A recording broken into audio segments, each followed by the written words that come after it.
Welcome back to the EDM Podcast. This is episode 69. My name is Sam Matler. I'm your host, and there hasn't been an interview for about 2 weeks now. The reason for that is there's no reason. I've just been slack and been traveling a little bit, but that's cool. Some of you will have seen that I was with Joey in the Netherlands, Joey Suki. We got a lot of stuff done, more info to come on that.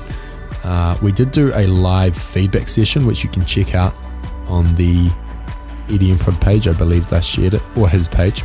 And we also recorded a podcast, but that won't be coming out for a few weeks, but it's really good. So keep an eye out. Anyway, this episode is with ILIVEHERE. He is on bitbird. He makes some pretty amazing music, and I hadn't heard of him until Connor told me about him. We talk about a bunch of stuff in this interview. We talk about his story, how he became a producer, how he released on bitbird. But we also talk about something that I think needs to be talked about more, and that is depression. And Tim, or ILIVEHERE, talks about that, his experience with it, how he's dealt with it, how it affected his ability to make music. That's what this interview really focuses on, and that's why I'm really stoked to put it up. So yeah, we talk about that. We talk about some production techniques and stuff like that. Just a really solid interview. Tim's a cool guy, real chill. If you enjoyed this interview, please head over to edmprod.com/iTunes, and you can leave a rating and review. This helps. It helps build the podcast. It helps add credibility. And if you enjoy this episode, I would love if you could share it on social media, even if it's just on your personal page. If it resonated with you, or if you think it would help anyone else you know, that would be fantastic. Without further ado, here is ILIVEHERE.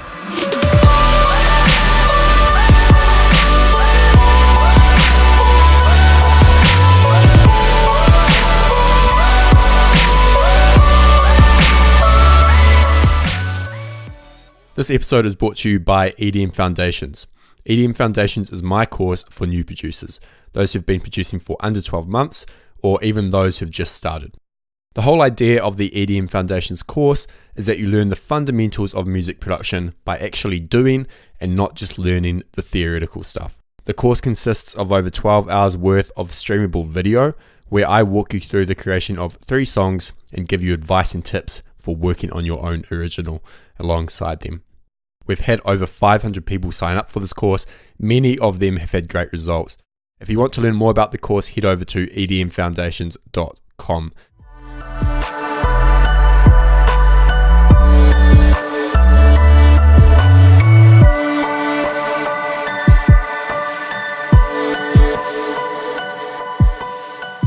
Welcome everyone to the EDM Podcast. This is episode 69. And I'm joined by Tim, who's better known as ILIVEHERE. Tim, how's it going? Good, man. Bit rushed.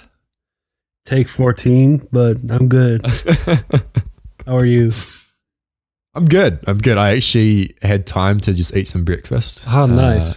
So it worked out okay. You've kind of told me your story about 3 times now, but we haven't recorded it. So yeah, for those listening who don't know you and don't know who you are, tell us about your background. What has the journey looked like so far? Right. Yeah, it started out when I was about 10 years old. I moved with my family to Ireland for my dad's job. He worked for IBM at the time. Had to do an assignment, help desk, something, I don't know what. But it was an assignment for a year, so we had to live there for a year. My dad and my mom also were both musicians. My dad played keys, and my mom was a singer. She sang in choirs and stuff. So when I moved to Ireland, my dad joined a band there, and I tagged along when they practiced. And I was really intrigued by all the instruments and sounds and stuff. I had no idea what they were doing, but I knew I liked it. Didn't do much with it for a couple of months after my sister bought a drum kit. That's when I started to get interested in music making. My sister got bored of the drum set, so I snuck up behind the drum set and started playing. I didn't know what I was doing at all, but I knew I had fun. So when I got back to the Netherlands, I started taking drum lessons in Zoetermeer. Yeah, I got into high school, started playing in high school band and did some performances there. And with the band, I played Rage Against the Machine, Chili Peppers, the whole shebang, everything. And we even made our own songs. After high school, I got admitted to the Rotterdam Conservatory, where I studied drums for 5 years. See, that's a long time. Yeah. 5 years. Yeah. That's cool. Yeah, the thing is, I got into like sort of a pre-year. I'm not sure what it's called. The normal study period is 4 years, but my theory and stuff wasn't good enough yet. So I got admitted, but I needed to do an extra year. So after college, I played in a couple of different bands, played in a wedding band. How was that? Shit. No, it was a good pay, and it's the thing with a wedding band is you shouldn't do it longer than 2 years because you. Why? Yeah, Dutch weddings are boring. Why is that? Because I mean, I was just over there with my friend Joey Suki. He was talking about weddings and like, yeah, the Netherlands, like they're quite a big thing, and you know. Yeah, the wedding scene is pretty big, but they're all the same. So, like I said, the first 2 years are fun because you get to experience all the different weddings or something.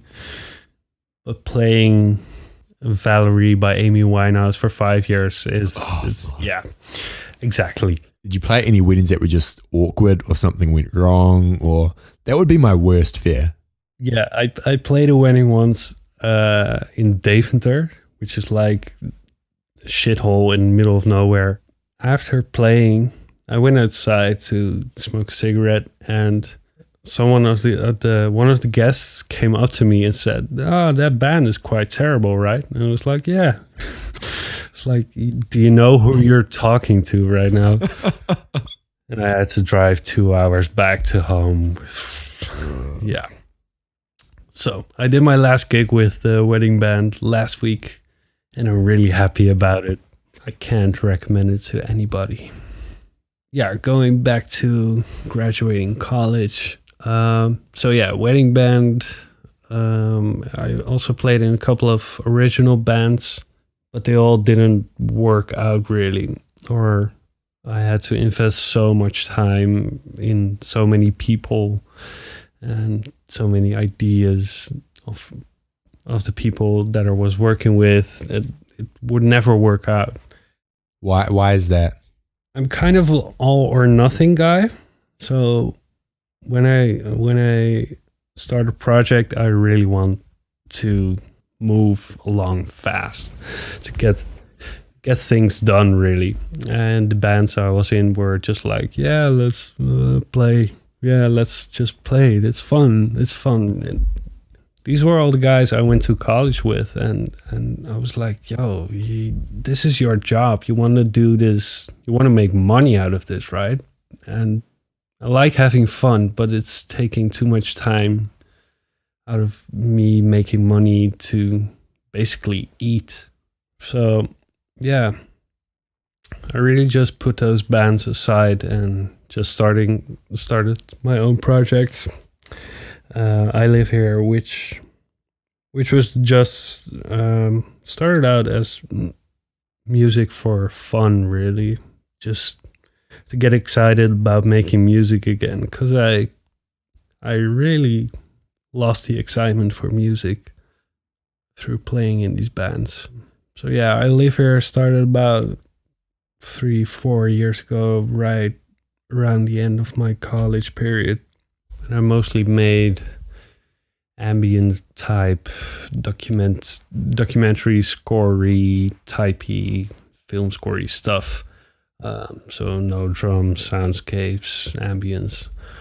And I think about 2 years ago was when I made the initial sketch for About Time, which I released last year on bitbird's first ever Goldie and Finch compilation. Yeah, so I made a kind of sketch and I sent it over to Sander, aka San Holo, saying, have a listen. If you like it, cool. If you don't like it, also cool. The initial idea was just some really ambient stuff and some piano chords. And he sent it back to me with 808s, with an 808 bass line under it. And it gave it a real trappy kind of vibe. And it was like, what the hell is this? So yeah, I worked it out. Son helped me out a couple of times. And the song was finished. And that was really the turning point for me being more involved in more electronic based music.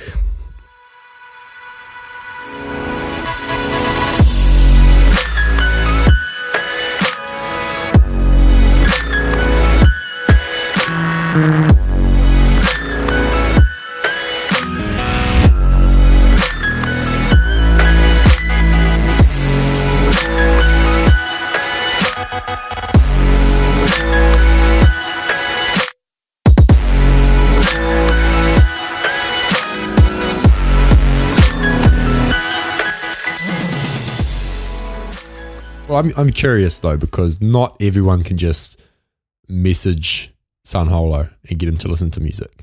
He's a busy guy. So why were you able to do that? How did you meet him? Tell us about that.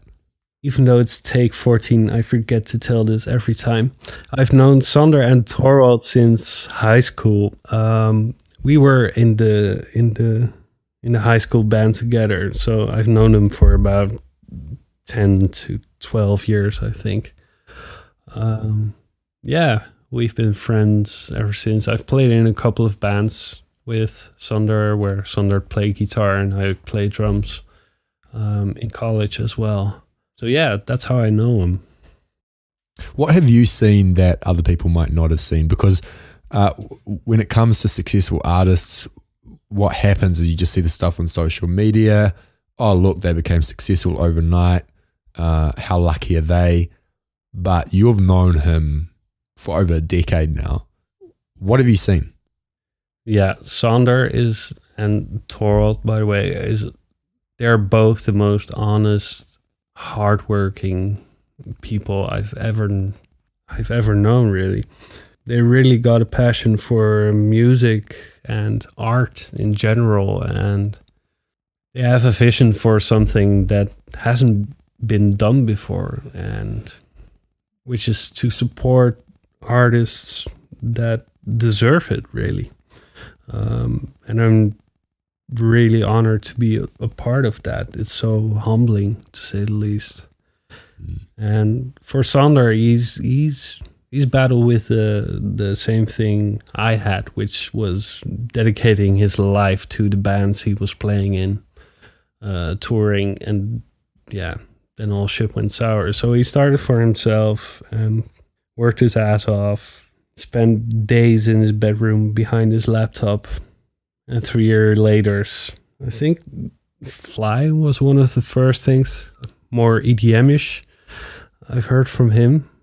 It became a hit, and he really deserves it. He works so hard day and night. And he's also one of the kindest and most humble people I know. Yeah, I met him 2 years ago at ADN. We talked for like half an hour, and I was just like, man, this guy's cool. You know, he just has a passion for music. We just talked about production. That's all we talked about. Yeah, he's like that. He's super open to to everybody, really. Now, you mentioned that you, after you played in a few bands, you lost the excitement for making music. Tell me about this, because this is what a lot of people struggle with this. They lose the excitement. A lot of them just give up. What happened there? I became aware of this, I think, around the end of my college, that I had this feeling that I shouldn't be just a drummer, really. There was more in this world for me. I don't know why, but as a drummer, I'm not the technical, choppy kind of guy. I just want to play a groove and play that really well and not overplay it. I think that's a sign of a good drummer, though. Oh, thanks. Yeah, no, absolutely. I played since I was 10, but I think that's what... There's a video on YouTube, actually. I forgot who it's by, but he kind of explains the difference between a good drummer and a bad drummer. And he's like, what's the Beatles drummer? What was his name? Ringo Starr. Yeah, if he used that as an example, and he played along to a Beatles song, and he was using like double kicks and all these fills. He's like, this sounds horrible in the context of the song. Ringo Starr would just play like a beat like this, like real simple, but he nailed it. Yeah, exactly. Do you know the drummer for John Mayer? One of the older drummers, Steve Jordan? I do. Yeah, he has this. There's this video of him on YouTube saying, "Simplicity is not stupidity." Love that. Yeah, I live for that type of stuff. But to be fair, I just had it with drumming and these bands I was playing in, really, and I think it was because of the people I was surrounded by at the time, really, or to say the bands I was playing in at the time. They didn't have the same dedication, I think, as I had. I don't want to sound cocky, but yeah, we were just on different pages, and that's when I lost the excitement for drumming, really. And I just wanted to start my own thing. What's been the most challenging part of your journey as an artist? Well, depression has been a bit of a bitch in my life. So yeah, backstory, I got admitted to the conservatory, and about 2 weeks later, after I started college, I got a phone call from my mom saying, I was at my girlfriend's at the time, saying, "Come home, I have some news for you." I was like, well, what are you talking about? Is it good? Is it bad? And she said, it's bad. So turns out she has, I think it's called pancreatic cancer in English. And it was at a late stage. Yeah, uncurable. She died within 8 weeks. Yeah. So that had a massive impact on my life, not knowing that at the time. Yeah, but I got into a downward spiral after that, really. It's so hard.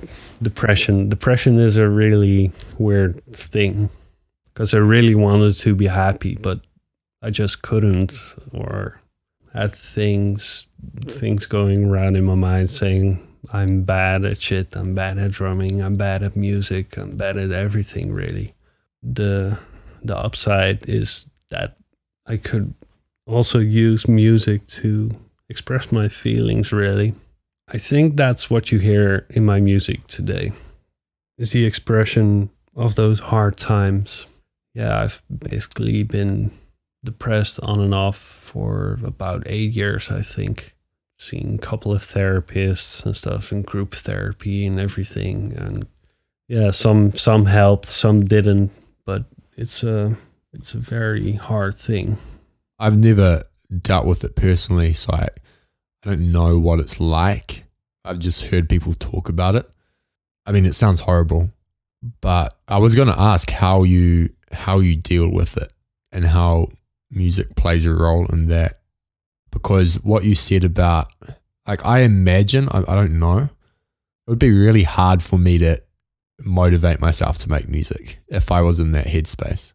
It still is sometimes.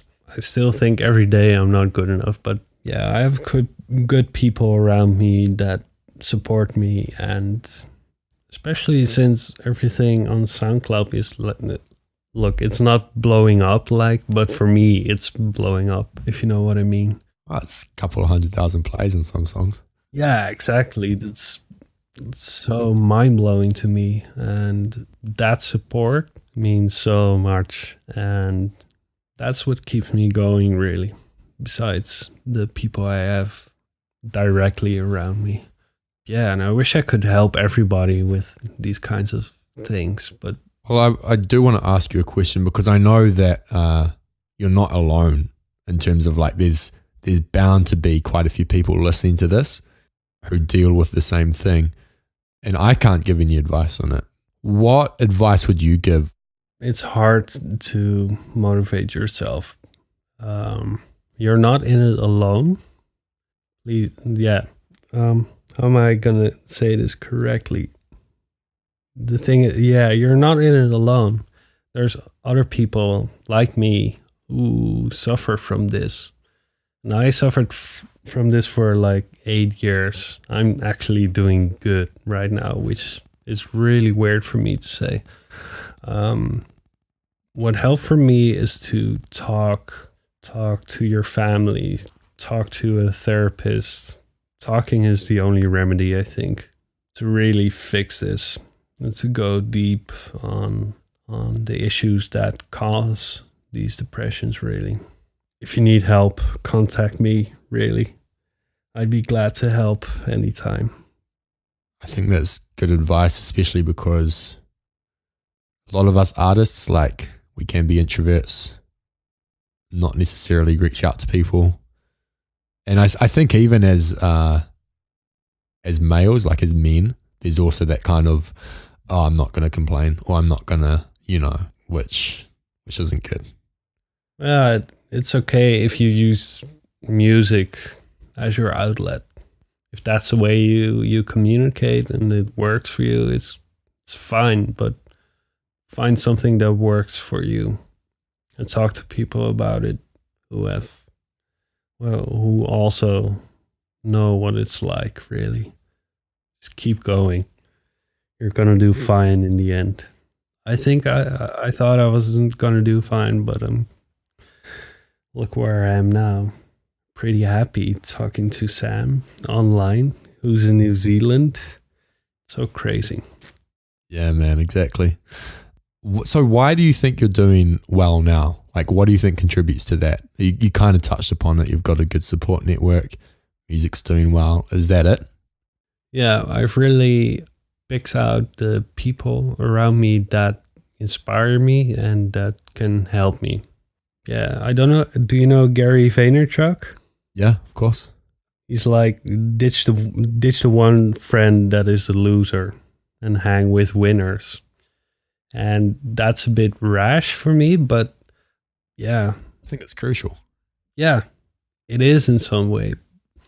I wouldn't take it as far as that, maybe, just to say, no, you're out, I hate you. But it comes down to that. Just find time to hang with the people you love, you really love, and that love you. That's the most important thing, maybe. And love you enough to tell you the truth as well. Yeah, exactly. I think that's a huge issue when you hang around people who aren't going to challenge you and who aren't going to like I'm fortunate enough to have friends that will call me out on things, like if I'm doing something wrong or like going down the wrong path. Like they'll call me out. They'll be like, Sam, what are you doing? This isn't good. And that's invaluable. It's so helpful.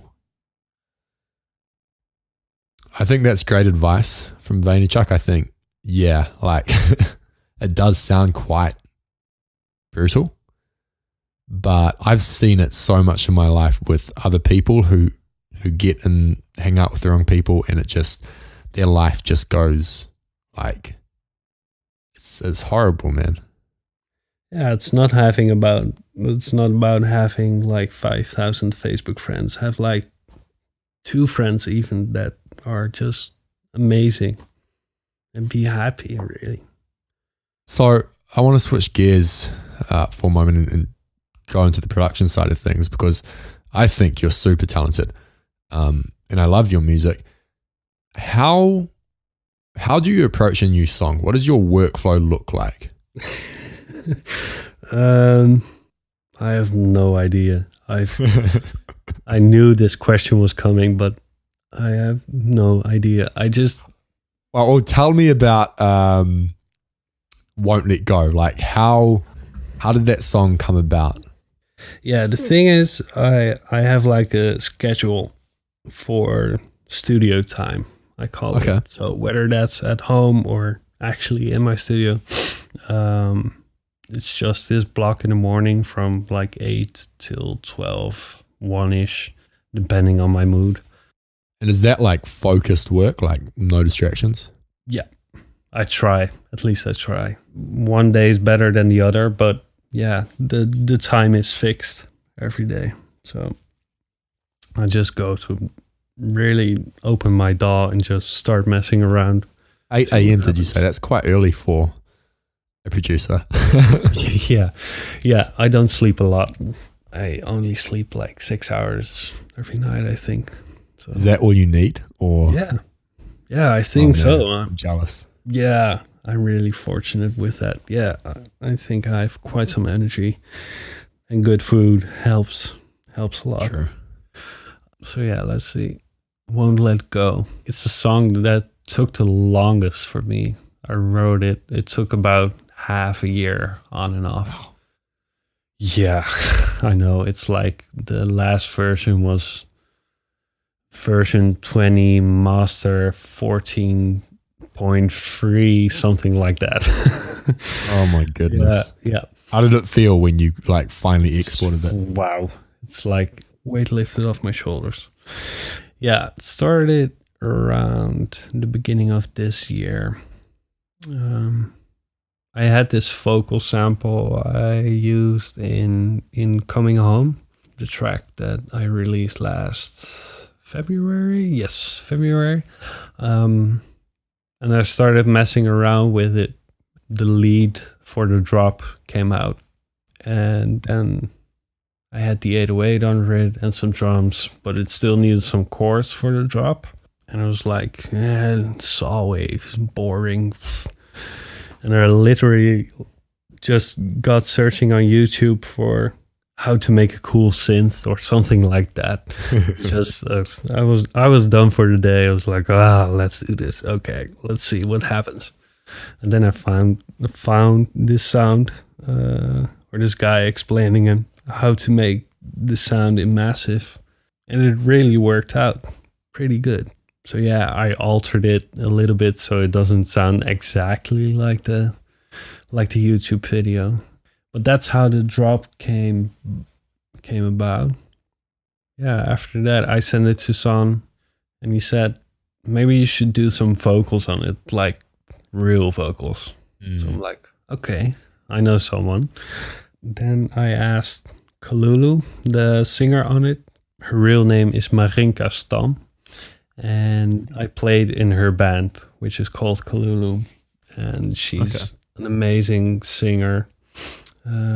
We also did a little tour in Ireland and stuff, and we're still great friends. So it was cool to have her on, and yeah, she came with the idea for the lyrics and the melody of it, and we changed it a little bit, recorded it. That's it, basically.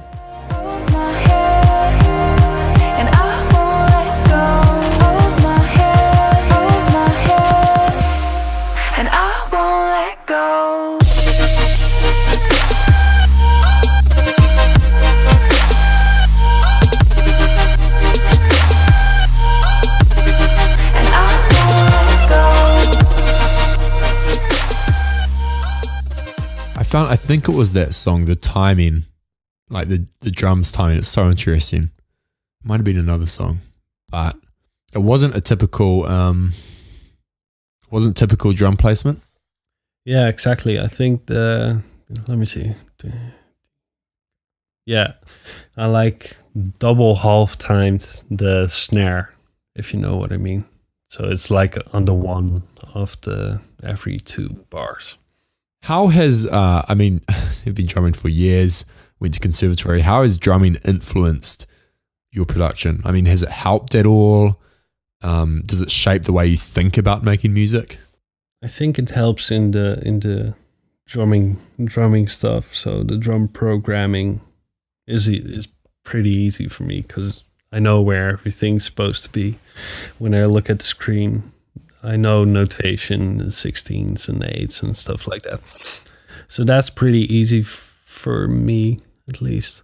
And in terms of percussion and stuff, and drums are always the easiest for me to mix as well. I know how I want my drums to sound. Yeah, especially after I've been playing them all these years. I think I know what I want my drums to sound like. So, that's the easiest part for me. The hardest part is the rest. Yeah, I'm good with chords. I suck at melodies.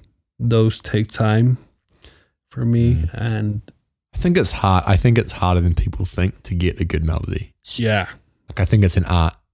Yeah, exactly. I really envy people like San and Drulu that just make melodies instant that I could have thought of, but they just do it. And I'm like, huh? How did you do that? Crazy. Yeah, it's not fair. No. No, yeah. I struggle with melody lines. 9 out of 10 times I have an uninspired melody line. Why did it take so long? Why did it take 6 months? Like, I'm assuming the initial idea came together quite quickly. Yeah, the drop was one night. And the rest of it was me contemplating stuff, really. So switching around the drop and making a new bridge and switching it to normal halftime drums, but it didn't feel right. Maybe different lyrics, different melody lyrics. And in the end, it all comes back to the initial idea. So yeah, that's why it took 6 months. It was me doubting myself, as usual. Does it come to a point where you're just like, this is fine, or like, this is just going to be it? I suppose what I'm trying to ask is, was that 6 months worth it? Yeah, definitely. Because I wasn't working on it every day for those 6 months. Right. I've had some time in between where I didn't do anything for a month, maybe, or a couple of weeks. For sure. Just to give it some time and to let it breathe and to refresh my ears when I put it on again. So it's like, okay, it's not as bad as I think it is. So yeah, it's definitely worth for me to take my time. Other times, the light remix, for instance, was done in 2 weeks from start to finish. It just came together, really.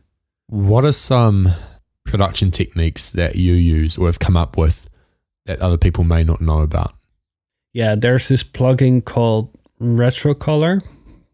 Okay. By what's the company called again? Oh yeah, XLN Audio. They also do addictive keys and addictive drums. Oh, yep. And it's the most amazing plugin ever. I just got it recently, and it emulates like VHS tapes, vinyl, crackle stuff, but it has really cool parameters like the flux, the flutter and the wow, and yeah, just bit crushing, distortion.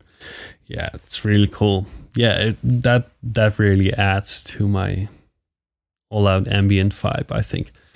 And yeah, I've been using a piano really in all my songs. It's the Addictive Keys upright piano, and I put that through the guitar rig by Native Instruments, I think. Yeah. Exactly. And there's like a memory man delay type thing on it, and it goes through the Fender emulation amp as well. So that's stuff I like to do, really. So take a piano, which you would never throw through an amp and just do that. Yeah, there's also one other technique I learned recently. For instance, build-up drums is to have like a snare go have like one track have the loudest parts and build the tracks under that with the softer parts, if you know what I mean. So the ghost notes in between. So the first track's gonna be ta ta ta ta ta ta ta ta ta ta, for instance, and all the other tracks are. So when you stack them up, when you stack them on each other, they go. I like for that. instance. So yeah, that works way better for me than the whole velocity thing and checking in the MIDI roll. And you can just pull up and pull down every volume fader really easily. Yeah, I like that. Do you have any, well, first of all, do you deal with writer's block, creative block? Yes, every day. But the thing is, like I said, the studio time, I just sit down, get to work. If it's shit, it's shit. If it's good, it's good. So you just work. You just work anyway. Exactly. It's like, yeah, it's a job for me. So I truly think a lot of people mistake creative block for laziness. Yes, definitely. Honestly, that is my firm belief. It's quite offensive to some people, but like a lot of people just sit down and they're like, oh, this is hard. I've got writer's block. It's like, no, it's just hard. Making music is hard sometimes. Exactly. Writer's block is not a thing to me. Yeah, I don't think it actually exists, but the reason I asked the question is because a lot of people know what it feels like, but I don't believe it exists. Yeah, I understand it. I've had it. I've thought I've had it, but you don't have it. You just need to get to work and accept that if you're having a shit day, you're having a shit day. I think one little quote that like always comes to mind is action cures fear. And if you think about it, like a lot of people feel they have writer's block, or they find it hard to make music because they're scared of the result of what other people will think. And when you're not active, when you don't work, that just plays around in your head and it makes you feel worse because you're not doing anything. But when you just get to work, it kind of fades away. Like this morning, for instance, I was just lying in bed. I'm like jet lagged. I'm so tired. So I'm just not stable. And I was just like, oh man, this sucks. Like I've got so much work to do. And then like I got up and I had a shower and I was like, it's fine actually. Like, there's nothing to complain about. I'm fine. Like I just need to get to work. When I thought I had writer's block, that's where depression came in for me as well. Because I would stay in bed and do nothing and think bad of myself and would be scared to send my music to someone. Or how did you snap out of that? I've had great help with therapy. We went deep in there. Holy shit. I can imagine. Yeah. And that pretty much changed my life really from facing I was really facing everything in a negative way. And in therapy I had like they really put me in front of a mirror just to see what I was like. And they asked me, what are you looking at right now? And it's like there's just big pile of mess over there standing, just doing nothing and being negative all day. And that's what snapped me out of it, really. And I've changed ever since and just started working on music, really. I'm definitely not the best songwriter or as good as I want to be yet. 90% of what I do is absolute trash, but 10% out of the 100 is actually pretty okay. What drives you to get in the studio 8 a.m. till 12:01 every day and just work? What drives you to do that?